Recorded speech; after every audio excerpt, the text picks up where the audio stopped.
কাউকে মানসিক কষ্ট দিচ্ছেন, খুব যত্ন করে দিন যাতে কেউ টের না পায়। তবে নিজেকেও একটু তৈরি করে রাখবেন ভবিষ্যতের জন্য। যে কষ্টগুলো কাউকে দিচ্ছেন, দুনিয়াতে তার পুরোটা না হলেও মিনিমাম 1/3 ভোগ তো করেই যেতে হবে আপনাকে।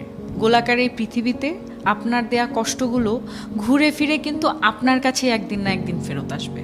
আপনি নিজেই আত্ম অনুশোচনায় ভুগতে ভুগতে একটা সময় শেষ করে দেবেন নিজেকে, যা হয়তো আপনার সো কল্ড ইগোর জন্য ওই মানুষটার কাছে ক্ষমাও চাইতে পারবেন না। আমাদের সবার মনে রাখা উচিত, মানুষের দীর্ঘশ্বাস খুব খারাপ হয়। সামনে এগোতে গেলে শেকলের মতো পা জড়িয়ে টেনে ধরে। ভালো থাকুক আমাদের চারপাশের মানুষগুলো। ভালোবাসার মানুষ, ঘৃণার মানুষ, কাছের মানুষ, দূরের মানুষ সবাই ভালো থাকুক।